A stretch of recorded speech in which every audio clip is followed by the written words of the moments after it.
సహోదరుల బంధం ఎలా ఉండాలనో అలాగునా లేరు. వాళ్ళ పితృపార్యపర్యమైన వ్యర్థ ప్రవర్తనని అనుసరించి నడుస్తున్నారు. ఇప్పుడు లోకంలో ఎలా కనబడుతుంది? కలహాలు కదా, అసూయలు కదా, కక్షలు, వివాదాలు, పోరాటాలు, సహోదరుల మీద సహోదరులకు ఎన్నో విధాల ఇబ్బందులు కలుగుతున్నాయి. కానీ సంఘములో ఉండకూడదని సంఘాన్ని దేవుడు స్థాపించాడు. దేవుని రాజ్యాన్ని దేవుడు స్థాపించాడు కదండి. సంఘంలోనికి వచ్చేసరికి ఏమి ఉండకూడదు? కలహాలు ఉండకూడదు. సంఘంలోనికి వచ్చేసరికి ఏది ఉండకూడదు? కక్షలు ఉండకూడదు. సంఘంలోనికి వచ్చేసరికి ఏది ఉండకూడదు? వివాదాలు ఉండకూడదు, అసూయలు ఉండకూడదు. ఆయన నోట ఏ కపటము లేదు, ఆయన ఏ పాపము చేయలేదు. ఆయన అక్షయమైన దేహాన్ని నలగొట్టుకోవడానికి, ఆయన అమూల్యమైన రక్తాన్ని దారిపోయడానికి ఇష్టపడ్డాడు తన సహోదరుడు నిమిత్తం. ఆ సహోదరుడు ఎలా ఉన్నాడంటే ఇలా ఉన్నాడు.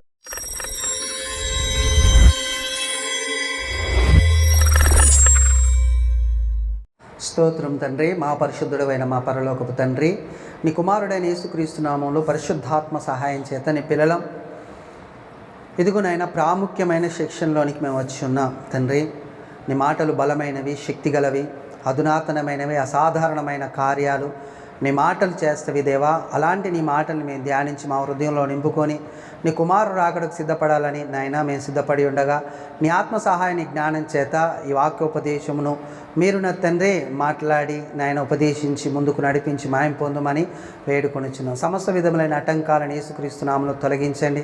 నీ పిల్లలు నాయన శ్రద్ధగా విని భయముతో భక్తితో దాన్ని అనుసరించి వెంబడించి నీ కుమారుడు రాకడకు సిద్ధపడగలిగే కృపను అనుగ్రహించి నడిపించి మాయం పొందమని, దాంట్లో ఉండిన లోతైన గూఢమైన నాయన విలువైన సంగతులను మేము తెలుసుకోవడానికి ఆత్మ సహాయము అయా నీ దాసులను నాకు దయచేసి నడిపించి మాయం పొందమని ఈ కొన్ని మనో నీ పాస్ సన్నిధుల నుంచి నీ ప్రియ కుమారుడు ఈ లోకరక్షకుడు మా ప్రభు అయిన యేసుక్రీస్తు ప్రభు వారి పేరటి ప్రార్థన సమర్పిస్తున్నాము తండ్రి. Amen, amen, amen. దేవాది దేవుడు, సర్వోన్నతుడు, సర్వాధికారి, సర్వశక్తిమంతుడైన దేవునికి మహిమ ఘనత ప్రభావములు కలుగునుగాక. కూడుకున్న నా సహోదరి సహోదరులకు నా హృదయపూర్వక వందనాలు, శుభములు తెలియజేస్తూ ఉంటున్నాను. వాక్యంలోనికి వెళ్ళి కూడా ఒక పాఠాన్ని మనం ధ్యానించడానికి ప్రయత్నం చేద్దాం. సహోదరుల బంధంలో సత్యముందా అనే ఒక టైటిల్ని పెట్టుకొని ముందుకు వెళ్దాం కదా. పోయిన వారమైతేనేమో భార్యాభర్తల బంధం, అటుపోయిన వారం అయితేనేమో తండ్రి కొడుకుల బంధం, అంతకుముందు అయితేనేమో స్నేహ బంధం. బంధాల గురించి మనము ఆలోచన చేస్తున్నాం. ఎందుకు బంధాల గురించి మనం ఆలోచన చేస్తున్నామంటే ఈ బంధాలని దేవుడు ఎందుకు పెట్టాడు ఈ భూమి మీద, బంధాలని దేవుడు ఎందుకు ఈ భూమి మీద పెట్టాడు అనేది మనం ఆలోచన చేసినట్లయితే మనకు అర్థమవుతుంది.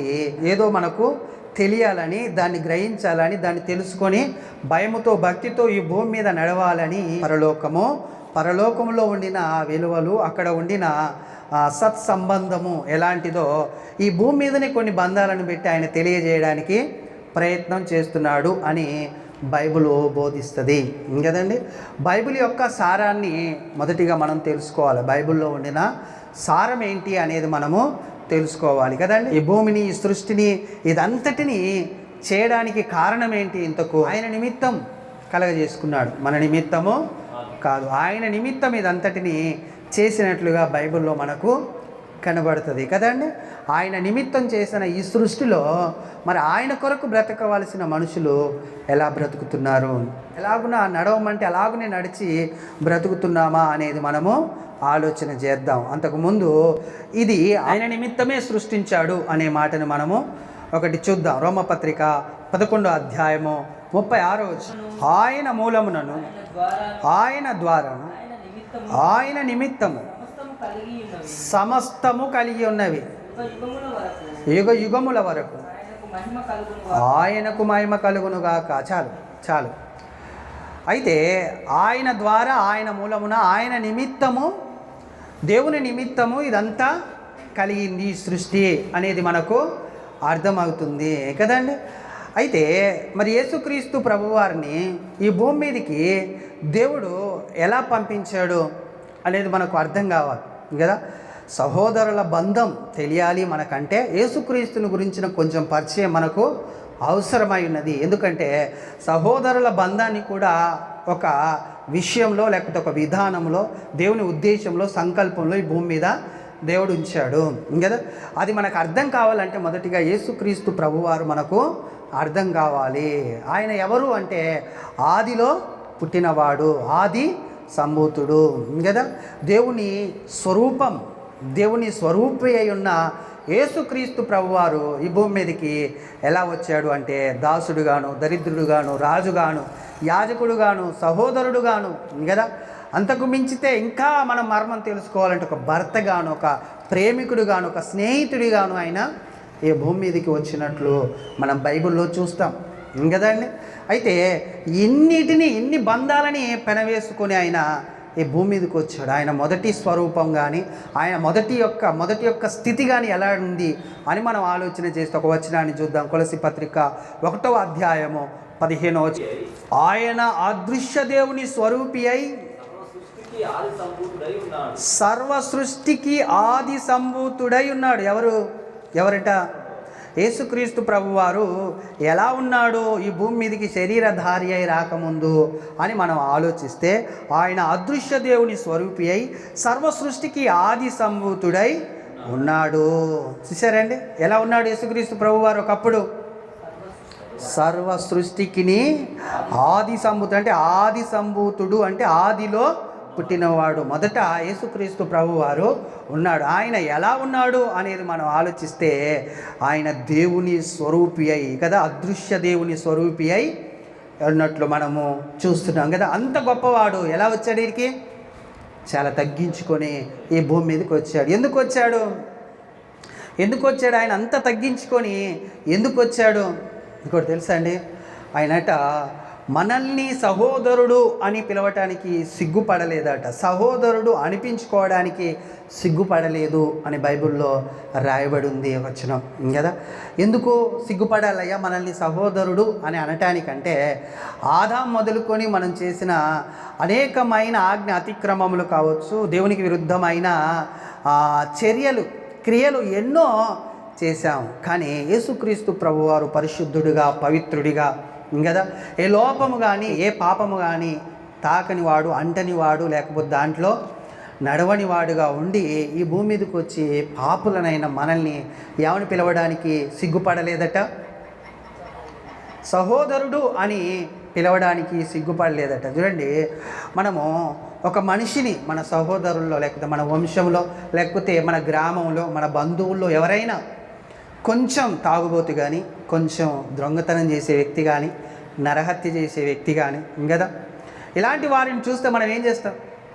వెలివేస్తాం, దూరంగా పెడతాం. ఆడు మా సహోదరుడు అని చెప్పుకోవడానికి సిగ్గుపడుతున్నాను నేను అని మాట్లాడతాం కదండి. హేట్ చేస్తాం, మనం దూరం పెడతాము.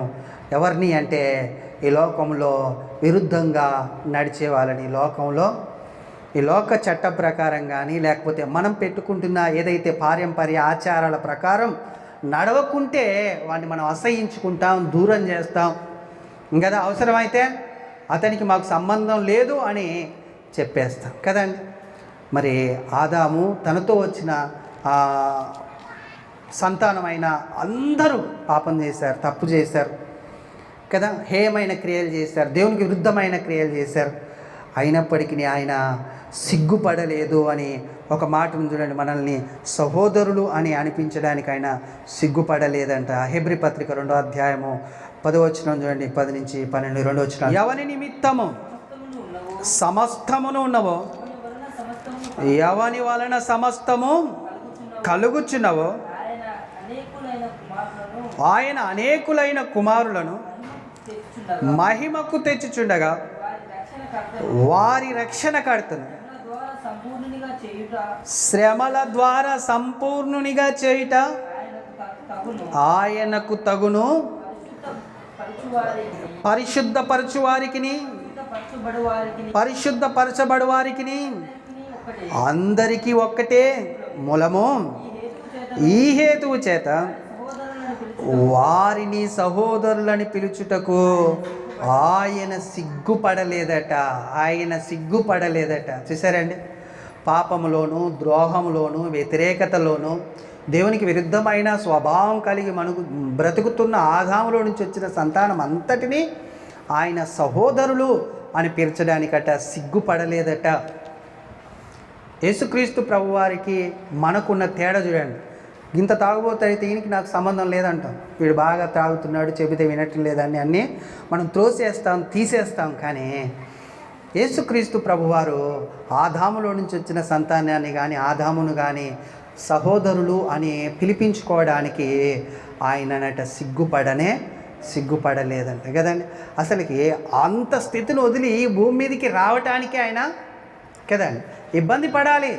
ఆయన ఈ భూమి మీదకి వచ్చి అర్హత లేని వాడితో ఈయన సహోదరుడు అని చెప్పించుకొని లేకపోతే చెప్పుకుంటూ ఈ భూమి మీద ఆయన సంచరించినట్లు మనము చూస్తున్నాము కదా.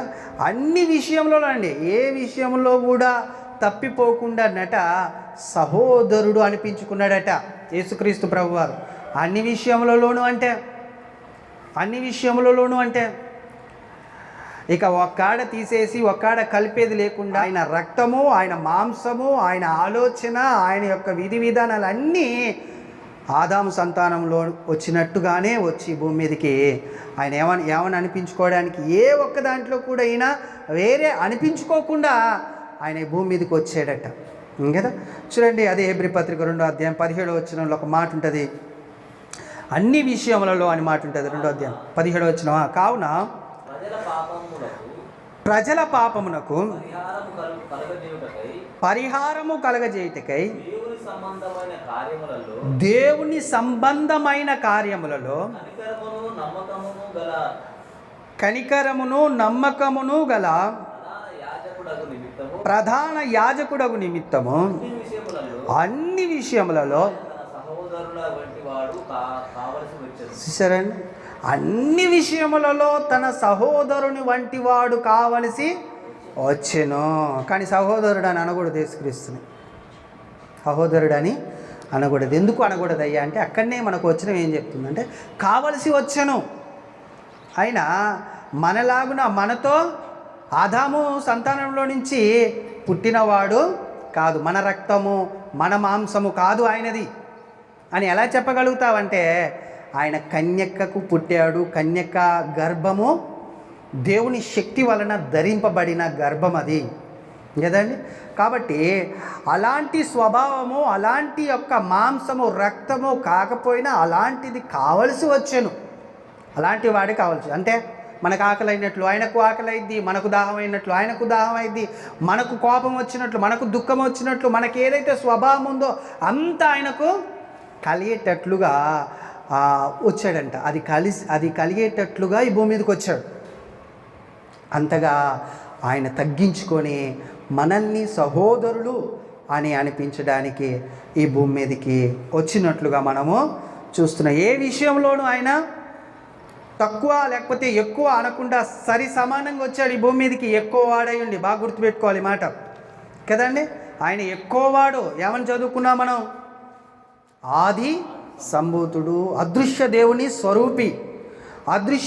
స్వరూపి ఆది సంభూతుడై ఉండి పాపం చేసి లేకపోతే మురికి గుంటలో పడి ఉన్న మన దగ్గరికి వచ్చి సహోదరుడా నీ చెయ్యి అని లేపినటువంటి మనస్తత్వం కలిగిన వాడుగా యేసుక్రీస్తు ప్రభువారు మనకు కనబడుతున్నాడు కదా. ఎందుకయ్యాడు మరిలా? ఎందుకండి ఇలాగన వచ్చాడినా, ఎందుకండి ఇలాగన అయ్యాడినా అని మనం ఆలోచిస్తే తండ్రి యొక్క అభిష్టాన్ని నెరవేర్చడానికి అలా అయ్యేటట్టు యేసుక్రీస్తు ప్రభువారు. ఎవరి అభిష్టము? తండ్రి యొక్క అభిష్టం, తండ్రి యొక్క చిత్తం, తండ్రి యొక్క సంకల్పం, తండ్రి యొక్క ఉద్దేశాన్ని నెరవేర్చడానికి ఆయన అదృశ్య దేవుని స్వరూపి అయి ఉండి కూడా ఈ భూమి మీదకి మానవ మాతృడిగా వచ్చి సహోదరుణ్ణి అని అనిపించుకోవడానికి సిగ్గుపడలేదు అని ఆయన వాక్యము సెలవిస్తుంది. చూడండి ఆ మాటను కూడా అదే కొలసి పత్రిక 1వ అధ్యాయము 19-20 వచనాలు చూడండి. ఎందుకు ఈయన అలాగున వచ్చాడు అక్కడి నుంచి అని మనం ఆలోచన చేస్తే అక్కడ సమాధానం ఉంటుంది. ఆయన యందు బాగినాలి, ఆయన యందు సర్వ సంపూర్ణత నివసింపవలననియు ఆయన శిలువ రక్తము చేత సంధి చేసి, సంధి అంటే సమాధానపరిచి ఆయన ద్వారా సమస్తమును అవి భూలోకమందున్నవైనను పరలోకమందున్నవైనను వాటన్నిటినీ ఆయన ద్వారా తనతో సమాధాన పరుచుకునవలెనని. చూసారండి, తండ్రికి అభిష్టమైంది. తండ్రి యొక్క ఇష్టాన్ని, తండ్రి యొక్క ఉద్దేశాన్ని, చిత్తాన్ని నెరవేర్చడానికి యేసుక్రీస్తు ప్రభువారు ఈ భూమి మీదకి వచ్చి మనల్ని సహోదరుడు అని అనిపించడానికి సిగ్గుపడలేదంట కదా. ఏం కావాలని తండ్రి అభిష్టం అంట? ఏం కావాలనండి? ఎప్పుడే చదివారు కదండి, సమాధానం అదే ఏం కావాలని యేసుక్రీస్తు ప్రభువారట ఏం కావాలని తండ్రి అభిష్టం? భూలోకమందు ఉన్నవైనను పరలోకమందు ఉన్నవైనను వాటన్నిటినీ ఆయన ద్వారా సమాధానపరుచుకోవాలని, వాటన్నిటినీ సమాధానపరుచుకోవాలని క్రీస్తు ద్వారా దేవుని యొక్క చిత్తం. అర్థమవుతుందా? ఆయన ఆలోచనలు ఏముంది? ఇద్దరు సింహాసనం మీద కూర్చున్నారు. తండ్రి యొక్క ఆలోచనలో ఏముందో కుమారుడు గ్రహిస్తున్నాడు. ఏమని? నా తండ్రి ఏమనుకుంటున్నాడు, ఏం ఉద్దేశిస్తున్నాడు అని ఆలోచన చేస్తే అనుక్షణం ఈ భూమి మీదకి ఆయన దృష్టి ఉంచి తన పిల్లల కొరకు ఆయన పడుతున్న ఆరాటము, పోరాటము, ప్రయాస చూస్తూ ఇలాగనైతే బాగులేదు, నేను పోయి వాళ్ళని నా తండ్రి యొక్క చిత్తం ఎలా ఉందో అలాగున మార్చాలి అనే ఒక తండ్రి యొక్క అభిష్టాన్ని గ్రహించి ఈ భూమి మీదకి వచ్చాడట. ఎందుకు దాసుడయ్యాడు? ఎందుకు దరిద్రుడయ్యాడు? ఎందుకు సహోదరుడయ్యాడు? ఎందుకు భర్తగా మారాడు? ఎందుకు? ప్రతి బంధములోనూ సృష్టిలో ప్రతిదీ ఆయన అవటానికి కారణమేంది, ఆయన చేయడానికి కారణం ఏంటంటే తండ్రి యొక్క అభిష్టాన్ని నెరవేర్చాడనమాట. నెరవేర్చడానికి అలా అయ్యాడు కదండి. ఇంతకు ఈ ఆదాము ద్వారా కలిగిన నష్టం ఏంటి? ఆదాము ద్వారా వచ్చిన దేవునికి విరుద్ధమైన ఆలోచనలేంటి? లేకపోతే దేవుణ్ణి బాధ పెట్టిన ఆలోచనలేంటి ఆదాము ద్వారా అనేది మనం కొన్నిటిని ఆలోచన చేయడానికి ప్రయత్నం చేద్దాం. అలాగని వచ్చిన ఆయన సామాన్యంగా ఏం రాలేదట. ఆయన వచ్చి ఏ పాపము చేయలేదట. మన స్వభావమే కదా, ఏ పాపము చేయలేదట. ఆయనలో ఏ కపటము కూడా లేదట. ఆయన మన పాపాన్ని తన మీద వేసుకొని సంధి చేసి లేకపోతే సమాధానపరచవలనని ఆయన రక్తాన్ని, ఆయన ప్రాణాన్ని పెట్టాడు అని పేతురు గారు అంటారు. చూడండి, 1 పేతురు పత్రిక 2వ అధ్యాయం 22వ వచనం. ఆయన నోటను ఏ కపటం కనబడలేదు. ఆయన దూషింపబడి బదులు దూషింపలేదు. ఆయన శ్రమ పెట్టబడి బెదిరింపక సరేండి న్యాయముగా తీర్పు తీర్చు దేవునికి తన్ను తాను అప్పగించుకున్నాడు. ఆయనలో ఏ పాపము కానీ, ఏ కపటము కానీ, ఏ విరుద్ధమైనది కానీ కనబడకుండా ఈ భూమి మీద బ్రతికాడని ఎవరు? పేతురు గారు సాక్ష్యం చెప్తున్నారు. యేసుక్రీస్తు ప్రభువారు కదండి. ఆయన వచ్చి అలాగున బ్రతికాడు. ఎందుకు అలాగున బ్రతికాడు అనే ఒక మనకు ప్రశ్న వస్తే బైబిల్లో ఇంకొక మాట కూడా ఉంది, చూద్దాం మనం. అదే పేతురు పత్రిక 1వ అధ్యాయము 18వ వచనం చూడండి. 18వ వచనం ఎందుకు అలాగున ఆయన బ్రతకవలసి వచ్చింది అని మనం ఆలోచన చేస్తే, పితృపారంపర్యమైన మీ వ్యర్థ ప్రవర్తనను విడిచిపెట్టునట్లుగా వెండి బంగారముల వంటి క్షయ వస్తువుల చేత మీరు విమోచింపబడలేదు కానీ అమూల్యమైన రక్తము చేత, అనగా నిర్దోషమును నిష్కలంకమునగు గొర్రెపిల్ల వంటి క్రీస్తు రక్తము చేత విమోచింపబడితిరని మీరెరుగుదురు కదా అంటున్నాడు కదండి. ఎందుకు ఈయన ఆ అక్షయమైన దేహాన్ని లేకపోతే అక్షయమైన ఆ రక్తాన్ని, ఇంకా అది క్షయమైంది కాదు ఆయన దేహం కానీ ఆయన రక్తం కానీ, అది చిందించాల్సి వచ్చింది. ఆ అక్షయమైన దేహాన్ని నలగొట్టవలసి వచ్చింది. ఎందుకయ్యా అంటే అక్కడ తండ్రి అభిష్టం నెరవేర్చాలి. ఇక్కడ ఆదాము యొక్క స్వభావాన్ని ఏం చేయాలి? మార్చాలి. ఆదాములో నుంచి వచ్చిన ప్రతి మనిషి యొక్క స్వభావాన్ని క్రీస్తు మార్చడానికి ఏం రాయబడిందంటే అక్కడ చూడండి 18, 19 కదా. అక్కడ ఏమంటున్నాడంటే పితృపార్యపర్యమైన మీ వ్యర్థ ప్రవర్తనని విడిచిపెట్టునట్లుగా అన్నాడు. పితృపార్యపర్యమైన మీ వ్యర్థ ప్రవర్తనని విడిచిపెట్టునట్లుగా ఆయన ఈ భూమి మీదకి వచ్చి రక్తం కార్చాడు, ప్రాణం పెట్టాడు. అది సామాన్యమైన రక్తము కాదు, సామాన్యమైన ప్రాణము కాదు, ఆ దేహము కాదు అనేటట్లుగా పేతురు గారు రాశారు. ఇక్కడ మనకు అర్థం కావాలి. ఇప్పుడు యేసుక్రీస్తు ప్రభువారు సహోదరుడు అని అనిపించడానికి లేకపోతే అని పిలవడానికి సిగ్గుపడలేదంట కదండి. అంతేకాకుండా అన్ని శరీరంలో ఉండిన అన్ని విషయాలలో ఆయన మనలాంటి వాడు కావలసి వచ్చినప్పటికీ ఆయన ఏ పాపము చేయలేదు. ఆయన నోట ఏ కపటము లేకుండా ఈ భూమి మీద జీవించి తన రక్తాన్ని ప్రాణాన్ని పెట్టాడు. ఇవన్నీ చేసింది ఎందుకయ్యా ఈ భూమి మీదకి వచ్చి అంటే ఆదాములో నుంచి వచ్చిన లేకపోతే ఆదాములో ఉన్నటువంటి పితృపార్యపర్యమైన వ్యర్థ ప్రవర్తనని మార్చాలి. పితృపార్యపర్యమైన వ్యర్థ ప్రవర్తనని మార్చాలి. అది ఎలా ఉంది? పితృపార్యపర్యమైన వ్యర్థ ప్రవర్తన ఎలా ఉంటుంది అనేది మనం ఆలోచిస్తే ఆదాము ఏం చేసిండో అర్థం కావాలి మనం కదండి. ఆదాము ఏం చేసిండు, ఏం తప్పు చేసిండండి ఆదాము? హోషే గ్రంథం చూడండి ఏమనుందో, ఆయన ఏం తప్పు చేశాడు. హోషే గ్రంథము 6వ అధ్యాయం 7వ వచనం. ఆదాము నిబంధన మీరినట్లు, బాగా గుర్తుపెట్టుకోవాలి. ఆదాము ఏం చేశాడు?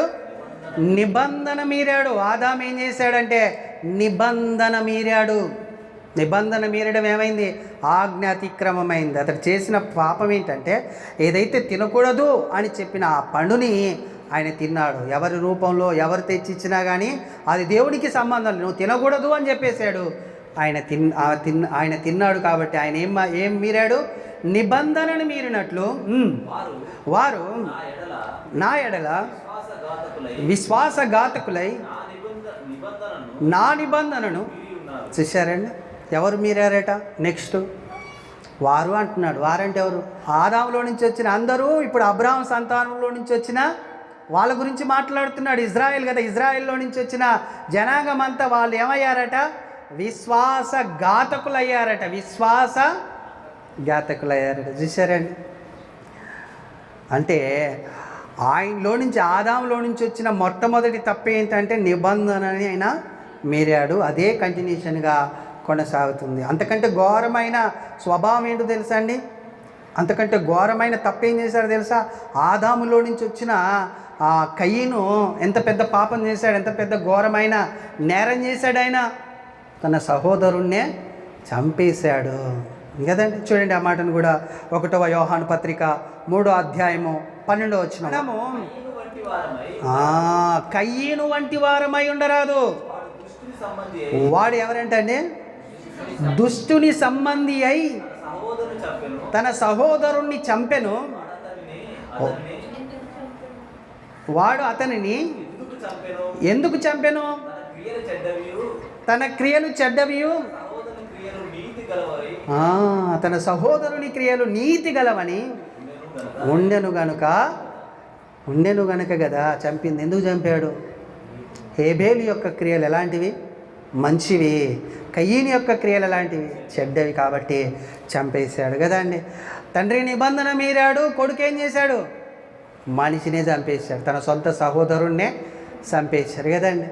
అలాంటి పితృపార్యపర్యమైన మీ వ్యర్థ ప్రవర్తనని మీరు దూరం చేసుకోవాలని, మనలో నుంచి తొలగిపోవాలని దేవుడు ఏం చేశాడు? తన కుమారుణ్ణి భూమి మీదకి పంపించాడు అనేది మనకు అర్థమవుతుంది. అంతేకాదండి, ఈ ఇజ్రాయెల్ కాలంలోనికి వచ్చినప్పటికీ, ఎవరు యాకోబు కాలంలోనికి వచ్చినప్పటికీ ఎలా ఉన్నారయ్యా ఇజ్రాయెల్ ప్రజలు అని అంటే, సొంత సహోదరులు ఒక్క తల్లి కడుపులో నుంచి లేకపోతే ఒక తండ్రిలో నుంచి పుట్టిన వారే ఎలా ఉన్నారో ఆదికాండం 37వ అధ్యాయము 11వ వచనం చూడండి. అతని సహోదరుడు అతని యందు అసూయపడిరి. అతని సహోదరులు అతని యందు అసూయపడ్డారట. ఎవరి యందు? యోసేపు నందు. ఎవరు? తన సొంత అన్నలే అసూయపడ్డారు, పగపట్టారు. ఎవరిని? యోసేపుని. ఎందుకు అమ్మారు? వాళ్ళ పితృపార్యపర్యమైన వ్యర్థ ప్రవర్తన చోటు చేసుకుంది వారి హృదయంలో. చేసుకుంది కాబట్టి వాళ్ళు ఏం చేస్తున్నారంటే అసూయపడుతున్నారు, పగపట్టారు, కలహమును జరిగించారు, వివాదములు కలిగించారు. వాళ్ళ ఇష్టం వచ్చిన ప్రవర్తనను వాళ్ళు కొనసాగిస్తూ యోసేపుని చాలా ఇబ్బంది పెట్టారు కదండి. కానీ యోసేపులో అలాంటి క్యారెక్టర్ లేదు చూడండి. ఒక్క తండ్రికి పుట్టిన వాళ్ళే కదా.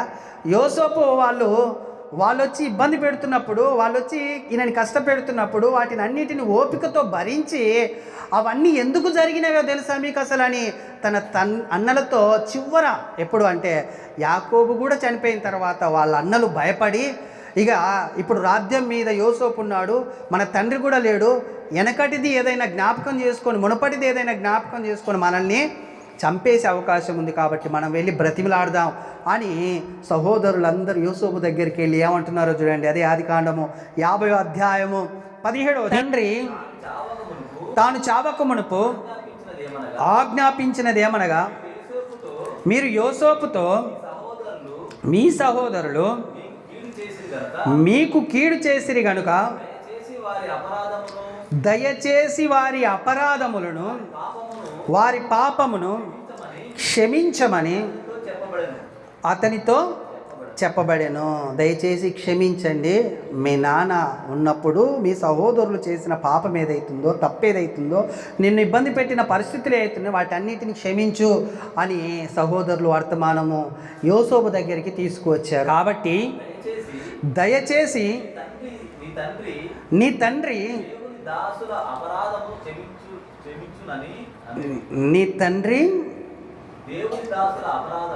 నీ తండ్రి యొక్క దేవుని దాసుల అపరాధము క్షమించుమనిరి అన్న తర్వాత ఏమంటున్నాడు ఆయన, వారు యోసేపుతో ఇలాగూ మాట్లాడుచుండగా అతడు ఏడ్చెను, మరియు అతని సహోదరులు పోయి అతని ఎదుట సాగిలపడి, ఇదిగో మేము నీకు దాసులము అని చెప్పగా, వాస్తవానికి ఇదే కదండి ఆయన కలలో కలగన్నది ఏంటంటే, ఒక పనకు 11 లేకపోతే 10 పనలు సాగిల పడుతున్నవి, ఇదేంది ఇలా వచ్చింది అంటే, మేమేమైనా నీకు దాసులం అవుతాం అనుకున్నావురా అని అసూయపడ్డారు. కోపం వచ్చింది వాళ్ళకు, పగపట్టారు వాళ్ళు యోసేపు మీద. కానీ చివరికి ఏమైంది అంటే అక్కడ వచనం చూడండి, మరియు అతని సహోదరులు పోయి అతని ఎదుట సాగిలపడి, ఇదిగో మేము నీకు దాసులమని చెప్పగా యోసేపు ఏమంటున్నాడు చూడండి, భయపడకుడి, నేను దేవుని స్థానమందున్నానా, మీరు నాకు కీడు చేయనుద్దేశించితిరి కానీ నేటి దినమున జరుగుచున్నట్లు అనగా బహు ప్రజలను బ్రతికించున్నట్లుగా అది మేలుకే దేవుడు ఉద్దేశించను. కాబట్టి భయపడకుడి, నేను మిమ్మును మీ పిల్లలను పోషించదనని చెప్పి వారి ఆదరించి చూసారండి, వారితో ప్రీతిగా మాట్లాడాడు. ఎవరు? యోసేపు. వాళ్ళ పితృపార్యపర్యమైన వ్యర్థ ప్రవర్తన యోసేపులో లేదు చూడండి. ఎవరిలో ఉంది? మిగతా సహోదరుల్లో ఉంది. కానీ యోసేపు మాత్రము, నేనేమైనా దేవునికి ప్రతిగా ఉన్నానా, నేను ఈరోజు ఈ ఐగుప్తు మీదికి ఇలాగున అధికారిని ఉండడానికి ఆ రోజు మీరు చేసింది ఒకవేళ దేవుడు చేశాడేమో అనేటట్లు చెప్పి వారిని సముదాయించి సమాధానపరిచి, నేను మీకు కీడు ఏమీయో చేయను, నేను మిమ్మల్ని మీ పిల్లల్ని పోషిస్తాను అని చెప్పి మాట్లాడుతున్నాడు కదండి. ఇలాగున మారటానికి యేసుక్రీస్తు ప్రభువారు ఈ భూమి మీదకి వచ్చారు. అలాగున ఎవరైతే ఉంటారో పాత నిబంధనలో వారిని ఏమన్నాడు తెలుసా? క్రీస్తుకు సూచన వీళ్ళు అని బైబిల్లో మాట్లాడడం జరిగింది కదండి. మనం బాగా ఆలోచించినట్లయితే మన పితృపార్యపర్యమైన వ్యర్థ ప్రవర్తన ఏంటయ్యా అంటే కలహము కదా, కక్షలు, అసూయ, ఇలాగ ನಾವು చెప్పుకుంటూ పోతే అల్లరులు, దూషణలు, ఇంకా చాలా శరీర కార్యాలు కనబడతాయి. వాటిని అన్నిటిని ఏమన్నదంటే పితృపార్యపర్యమైన వ్యర్థ ప్రవర్తన అన్నది. అది ఎవరిలోనైతే కనబడుతుందో వాళ్ళు ఇంకా ఆదాము స్వభావము కలిగి ఉన్నట్లే, వాళ్ళ రక్తము వాళ్ళ మాంసం ఇంకా వాళ్ళలోనే ఉన్నట్టు అని దేవుని వాక్యం మనకు సెలవిస్తుంది కదా. పితృపార్యపర్యమైన వ్యర్థ ప్రవర్తనను విడిచిపెట్టినట్లు ఇదంతా చేస్తే ఈ యాకోబు దగ్గరకు వచ్చినాక కూడా అలాంటి పరిస్థితులనే కలిగి ఉన్నారు. ఇంకా ముందుకు వచ్చిన తర్వాత ఇర్మియా గ్రంథంలో ఎలా ఉన్నారు సహోదరులు అని మనం చూసినట్లయితే ఇర్మియా ప్రవచన గ్రంథం 12వ అధ్యాయం 6వ వచనంలో సహోదరులు ఎలా ఉన్నారు అక్కడ రాయబడింది. నీ సహోదరులు సైతము నీ తండ్రి ఇంటివారు సైతం ఏం చేస్తున్నారటండి? నీకు ద్రోహం చేస్తున్నారు. నీ ఎమ్మటి హేలి చేయుదురా గేలి చేయదు. నీ ఎమ్మటుండి నిన్నేం చేస్తారు? గేలు చేయుదురు. ద్రోహం చేస్తారు, గేలి చేస్తారు. ఇంకదండి, అసూయ పడతారు, పగబడతారు, కలహాలు ఇవన్నీ ఎవరిలో కనబడుతున్నాయంటే సహోదరులలో. నీ తల్లికి పుట్టిన లేకపోతే నీ తండ్రికి పుట్టిన సహోదరులు ఎలా ఉంటారంటే నీకు ద్రోహం చేస్తారు, నీతో కలహము పెట్టుకుంటారు, నీతో వివాదాలు పెట్టుకుంటారు, నిన్ను గేలి చేస్తారు, అంటే ఏలన చేస్తారు, తక్కువ వాడిగా చేస్తారు. కానీ యేసుక్రీస్తు ప్రభువారు అంత స్థితిలో ఉండి దేవుని స్వరూపి అయి ఉండి, అదృశ్య దేవుని స్వరూపి అయి ఉండి ఆయన మనల్ని సహోదరుడు అనడానికి సిగ్గుపడలేదంట కదండి. ఇలాంటి వారిని చూస్తే జర మంచిగున్నోడు సిగ్గుపడాలి కదండి. కానీ యోసేపులో కూడా ఆ సిగ్గుపడినట్లుగా కనబడలేదండి. రండి సహోదరులారా, మిమ్మల్ని పోషిస్తాను, మీ పిల్లల్ని పోషిస్తాను, మీతో నేను మంచిగా ఉంటాను, సమాధానంగా కీడు మీకు కలిగించను అని చెప్పి వారిని దగ్గరికి తీసుకున్నట్టుగా యేసుక్రీస్తు ప్రభు వారి భూమి మీదకి వచ్చి ఇలాంటి సహోదరుల మధ్యలోనికి వచ్చి కదండి ఎలా ఉంది చూడండి. ఒక తల్లి పిల్లలు అన్నట్టు ఎలా ఉన్నారంటే ఇజ్రాయేల్ ప్రజల్లో ఒక్క తల్లి పిల్లలే ఎలా ఉన్నారంటే ద్రోహం చేస్తున్నారు, గేలి చేస్తున్నారు, అంటే అసహ్యంగా కనుపరుస్తున్నారు. వాళ్ళని చూసినప్పుడు హేళన చేస్తున్నారు, వాళ్ళని చూసినప్పుడు తలలుస్తూ సామెతకు ఎదురుగా హేళన చేసే మాటలు ఉంటాయి కదండి, చాలా ఉంటాయి. అలాంటివి ఎవరి మధ్యలో కనబడుతున్నాయంటే ఆదాములో నుంచి వచ్చిన సంతానం అంతట్లో అలాంటివి కనబడుతున్నాయి. చివరికి యేసుక్రీస్తు ప్రభువు దగ్గరికి వచ్చేసరికి కూడా అలాంటి పరిస్థితులే కనబడుతున్నాయి.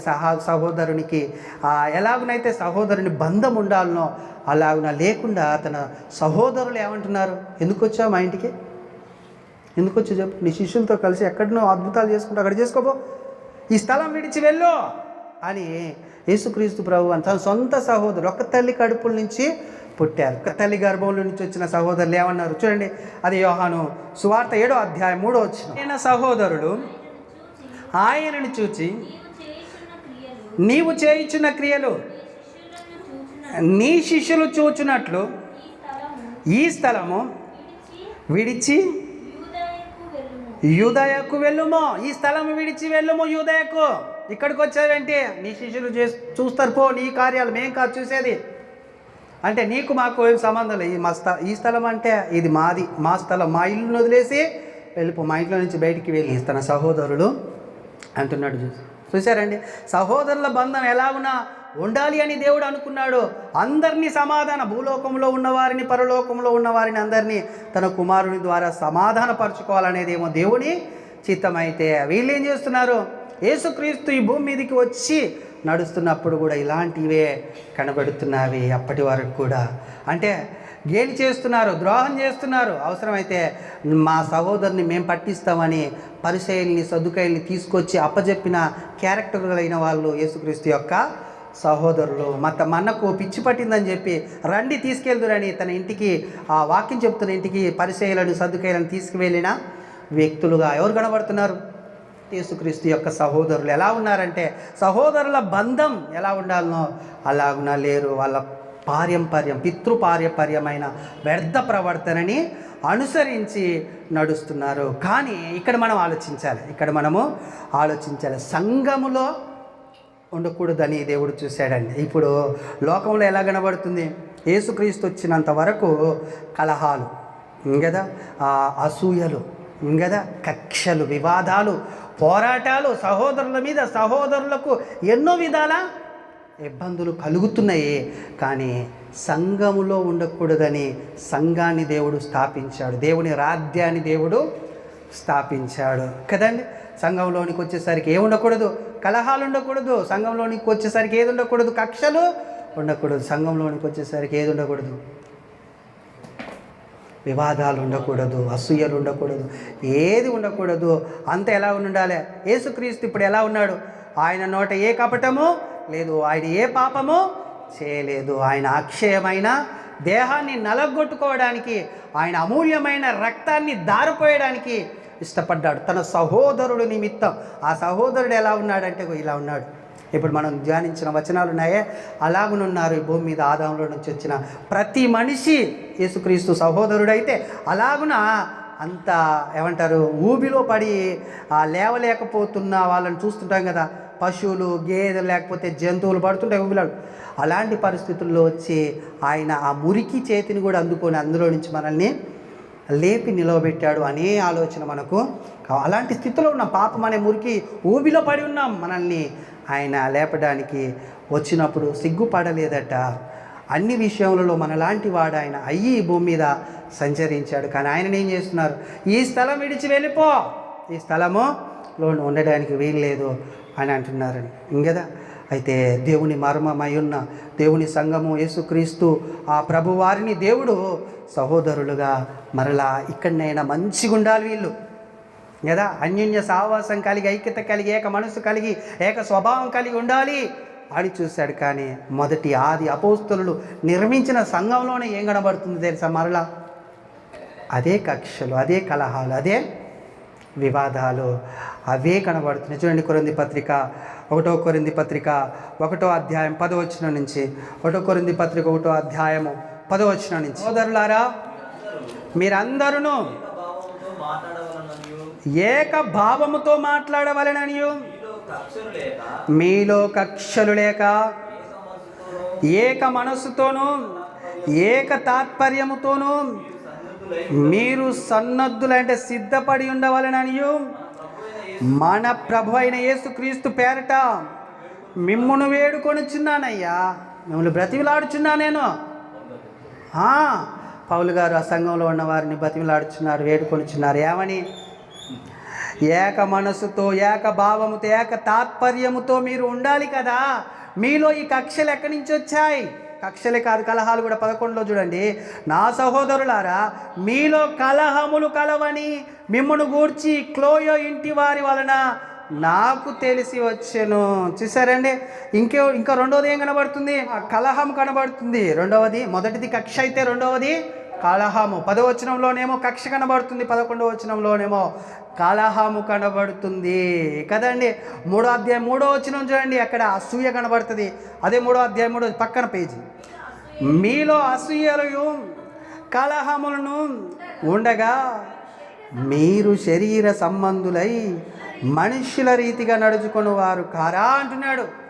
కక్షలు, కలహాలు, అసూయ 5వ అధ్యాయం పోయేసరికి జారత్వం, ఇవన్నీ కనబడతాయి.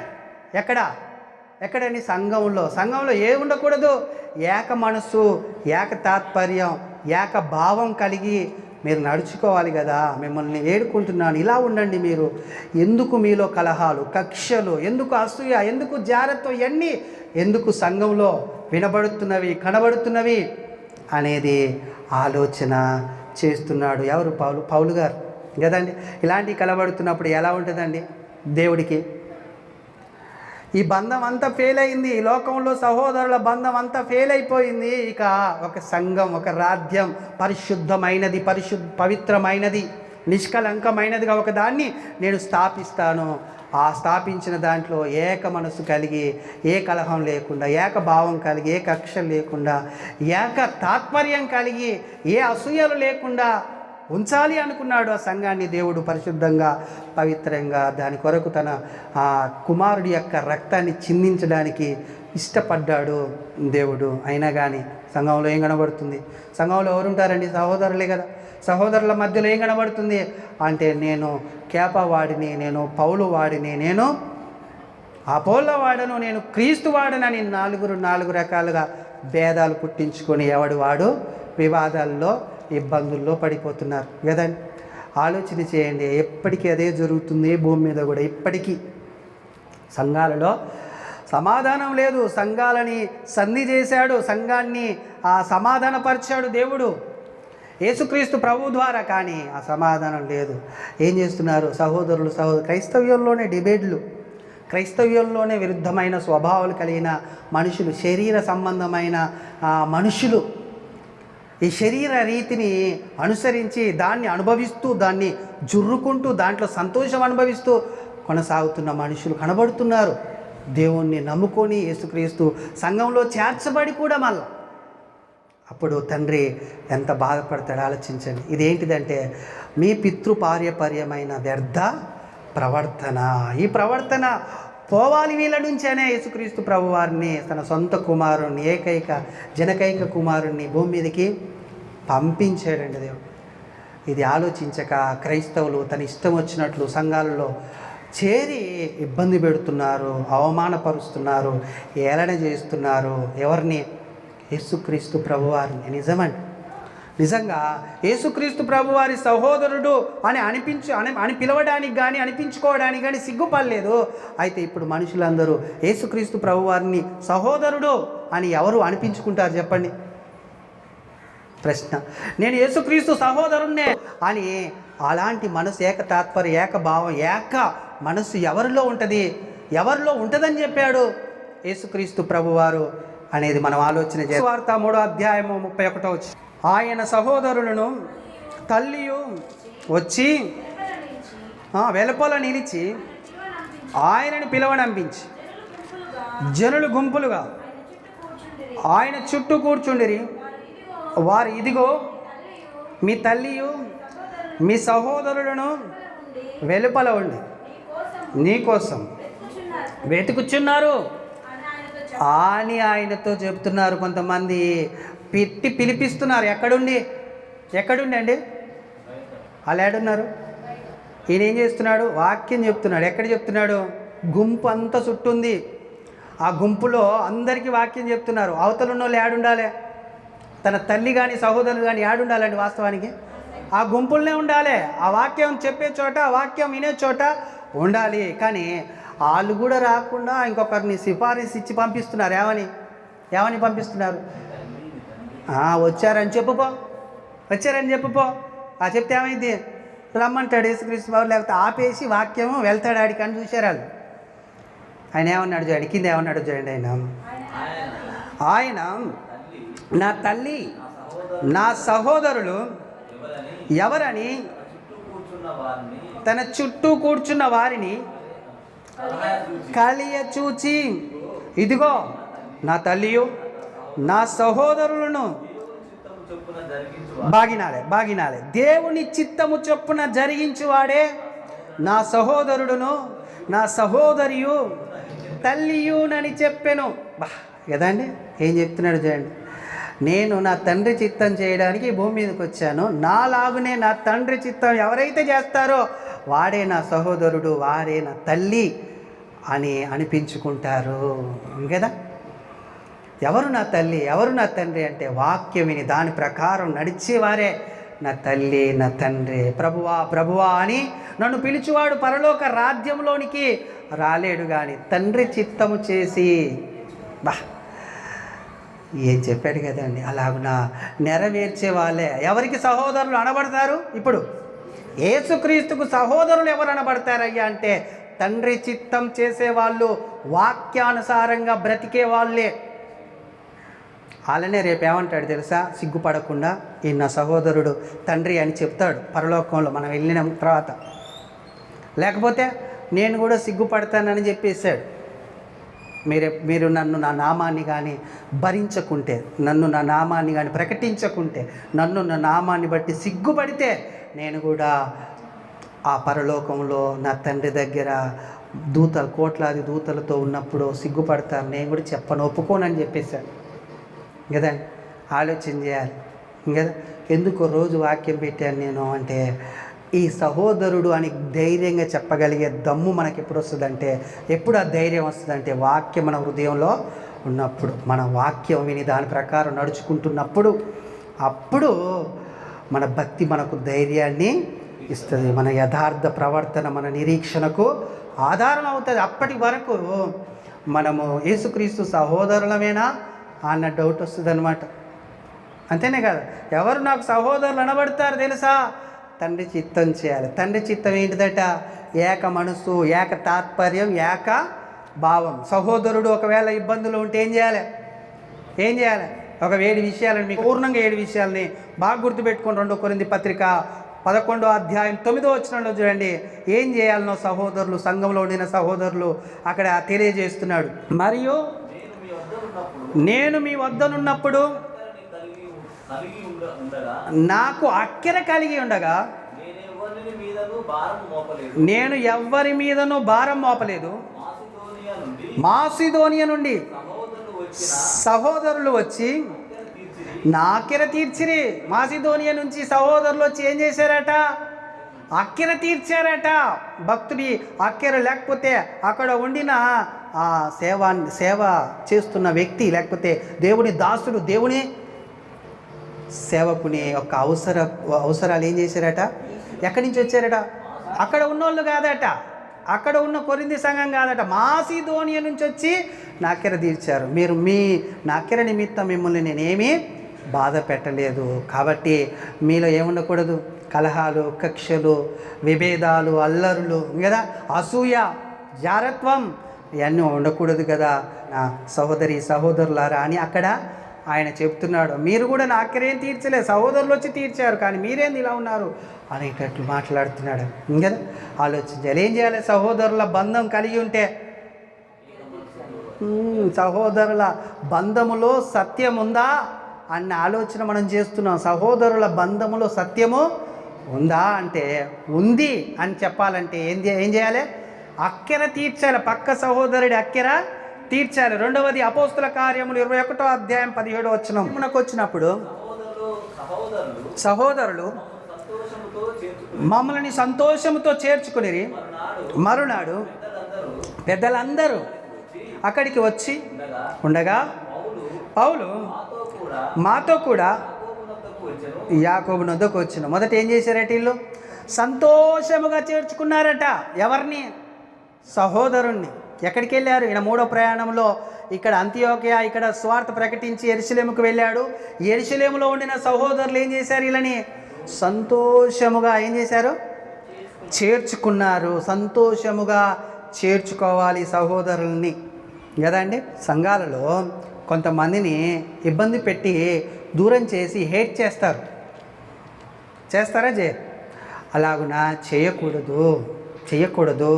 చేస్తే ఏమైద్ది? మళ్ళా మీ పితృపారంపర్య వ్యర్థ ప్రవర్తనని అనుసరించినట్లే కదా. ఎలాంటి సమయంలో మనల్ని మన సహోదరులకు తీర్పు తీర్చాలి, ఎలాంటి సందర్భంలో నువ్వు దూరం చేసుకోవాలని కూడా బైబిల్లో రాయించాడు. ఎలాంటి సందర్భంలో దగ్గరికి చేర్చుకోవాలి నీ సహోదరులని. సంఘములోనికి వస్తున్న సహోదరులని మాత్రం సంతోషముతో చేర్చుకున్నారట అక్కడ ఉండిన పెద్దలు కదండి.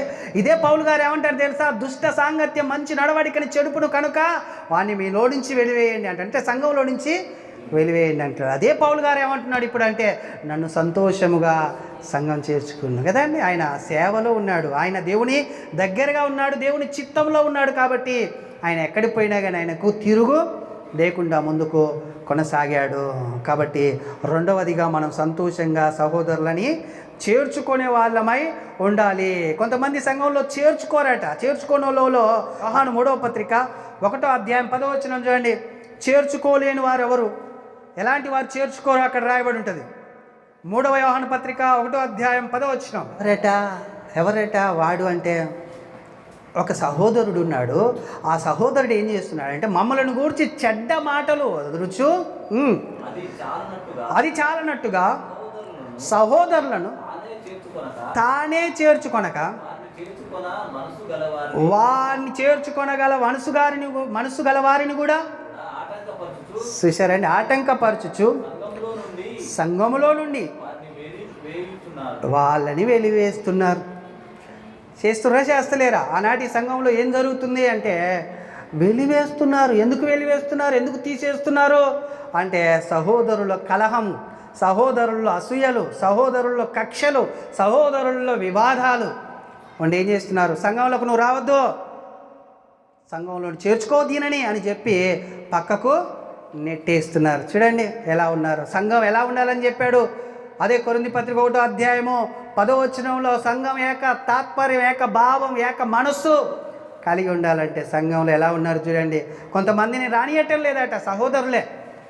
కానీ పౌలు గారు ఏమంటున్నారంటే యెరూషలేములో ఉండిన సంఘం నన్ను చేర్చుకుంది, యెరూషలేములో ఉండిన సంఘంలోనికి నేను వెళ్ళేసరి వాళ్ళు సంతోషపడ్డారు అని చెప్తున్నాడు. అలాగున మనము ఉండాలి. అదే అపోస్తుల కార్యములు 17వ అధ్యాయం 26వ వచనం చేయండి. నాడు ఇద్దరు పోట్లాడుచుండగా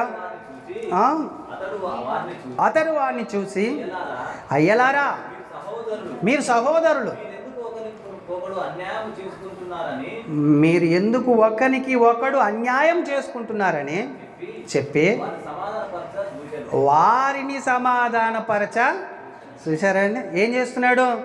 సమాధానపరుస్తున్నాడు. ఎవరైనా కొత్త నిబంధనలో సంఘంలో ఉండిన సహోదరుడు కాదు, పాత నిబంధనలో దేవుని చిత్తాన్ని చేయడానికి రాజసింహాసనం మీదకి నుంచి దిగి వచ్చిన మోషే గారు ఇద్దరు కొట్టుకుంటుంటే అక్కడికి వెళ్ళి, సహోదరులారా ఎందుకు కొట్టుకుంటున్నారు, మీరు సమాధాన పరచ చూసేయడట. కానీ వాళ్ళు వ్యతిరేకంగా మాట్లాడారు. అంటే అప్పుడు ఏం లేదు, సంఘం లేదు, అప్పుడు ఏం లేదు, దేవుని చిత్తం జరగటం లేదు, దేవుని ఉద్దేశంలో దేవుని రాజ్యం అక్కడ కట్టబడతలేదు. కాబట్టి ఆ రోజు సమాధాన పరచబడలేదు. కానీ సమాధాన పరచడానికి మాత్రం చూశాడు మోసే గారు అనేటట్లు అక్కడ మనకు తెలియబడుతుంది కదండి. 1 అక్కర తీర్చేవారై ఉండాలి, 2 సంతోషంగా చేర్చుకునే వాళ్ళై ఉండాలి, 3 సమాధానపరిచే వాళ్ళై ఉండాలి. సమాధానపరచు వాళ్ళే దేవుని కుమారులు అనబడతారని కూడా దేవుని వాక్యము సెలవిస్తుంది. కాబట్టి ఇది 3వది. అయితే 4వది చూద్దాం. అది అపోస్తుల కార్యం 18వ అధ్యాయం 27వ వచనం. తరువాత అతడు అక్కాయాకు పోదలిచి వచ్చినప్పుడు అతన్ని చేర్చుకొనవలెనని సహోదరులు ప్రోత్సాహపరచుచు అక్కడి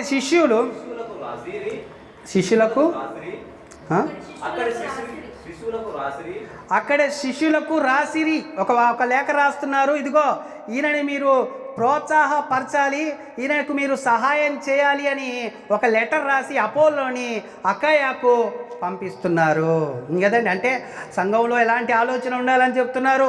మనం ప్రోత్సాహపరిచే వాళ్ళమై ఉండాలి సహోదరులం, అంతేకాకుండా సహాయము కూడా చేసే వాళ్ళమై ఉండాలి అని సిఫారసు చేస్తున్నారు ఉత్తరంలో రాస్తూ కదండి. ఇక్కడ ఉండిన సంఘము ఆ వేరే సంఘంలోనికి వస్తున్న వ్యక్తిని ఇలా చూడండి, మీరు ఆయనకు సహాయం చేయండి, ఆయనను ప్రోత్సహించండి, మీరు ఆయన దేవుని మాటల్ని మీకు చెబుతాడు అని లేఖ రాస్తున్నారు కదండి. ఇది 4వది. 5వది చూద్దాం. అదే అపోస్తుల కార్యములు 1వ అధ్యాయము 14వ వచనం.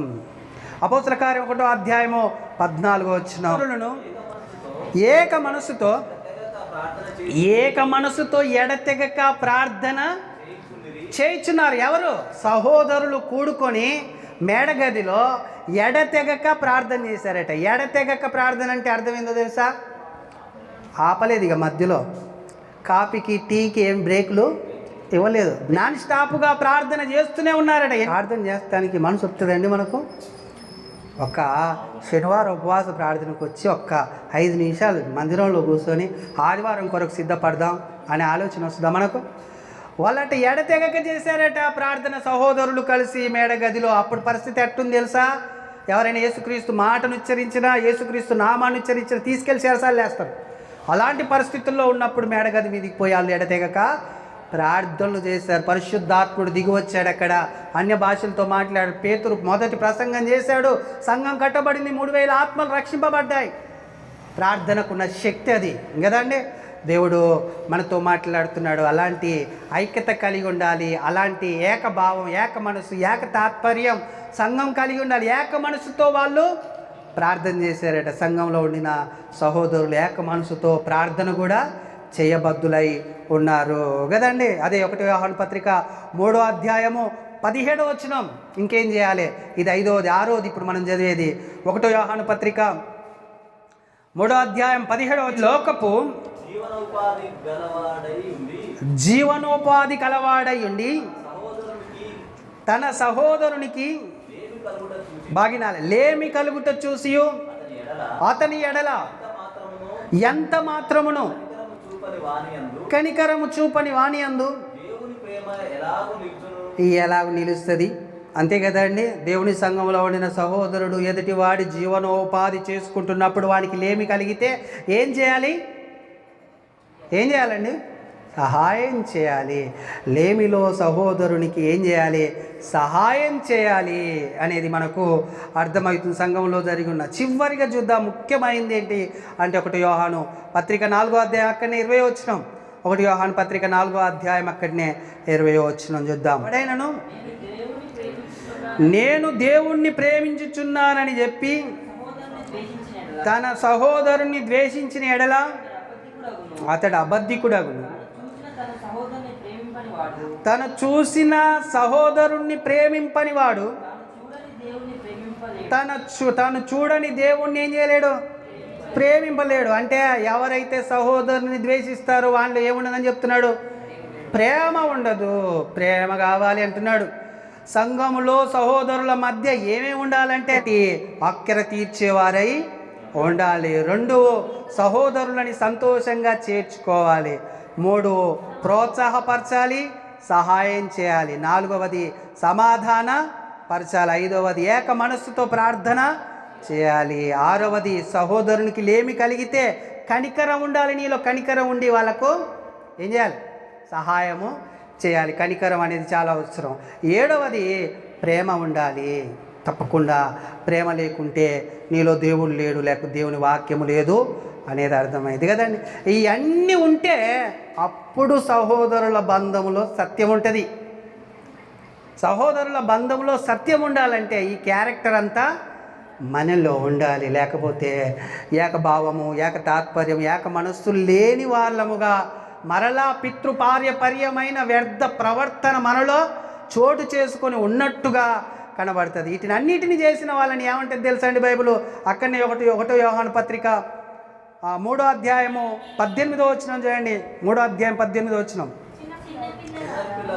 చిన్న పిల్లలారా, మాటతోనూ నాలుకతోనూ కాక క్రియతోనూ సత్యముతోను ప్రేమించాలి. మాటతో నాలుకతోనంటే మాటతో చెప్పి వదిలేసే వాళ్ళగా ఉండొద్దు. నాలుకతో చెప్పి మాట్లాడి వదిలేసే వాళ్ళగా ఉండొద్దు. దేంతో చేయాలన్నట్టు క్రియ? సత్యముతోను క్రియతోను. సత్యముతోను అంటే సత్యం మొదట ఉండాలి. సత్యం ఉండాలంటే నీలో ఏమి ఉండాలి? వాక్యమే సత్యం కదండి. వాక్యము నీలో ఉంటే క్రియ చేయగలుగుతావు, లేకపోతే చేయలేవు. అందుకనే ఆయన అన్నాడు, వాక్యము చాలా ప్రాముఖ్యమైంది, అది భూమి ఆకాశాలు గతించినా గతించదు. అలాంటి విలువైనది, ఘనమైనది కదా, గొప్పది మన హృదయంలో ఉంటే ఈ సంబంధం సత్సంబంధం, లేకపోతే సత్య సంబంధమైన సహోదరులము అవుతాము, లేకపోతే కాము కదండి.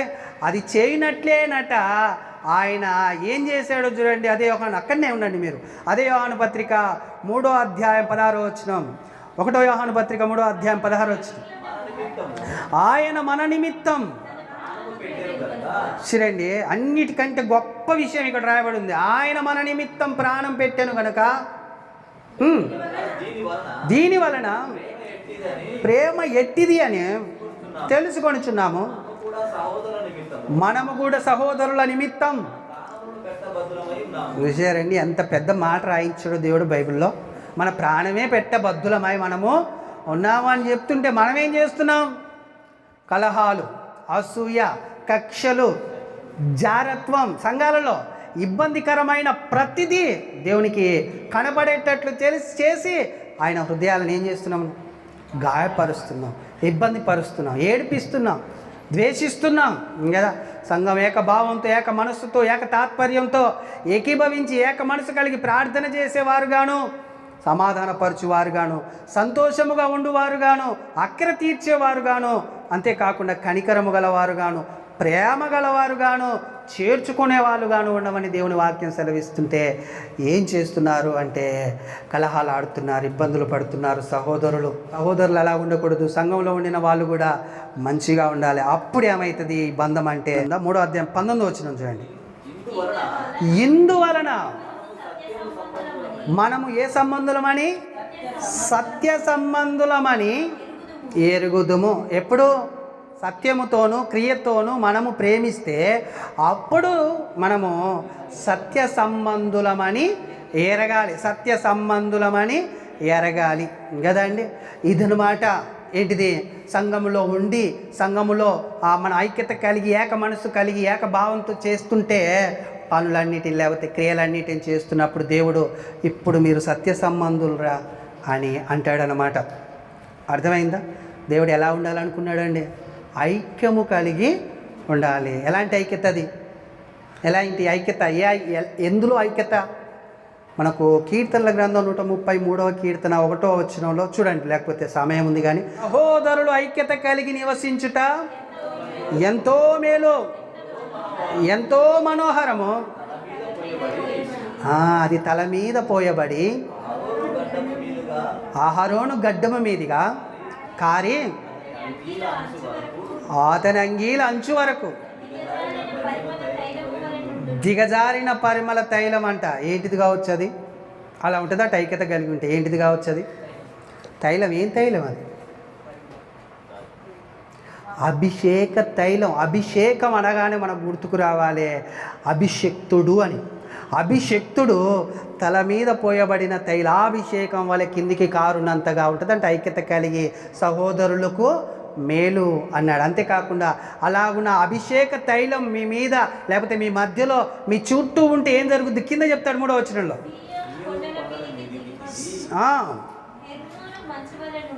ఎర్మోను మంచు వలె నుండును, ఆశీర్వాదము శాశ్వత జీవమును చెట్టు ఉండవలెనని దేవుని యొక్క చిత్తం.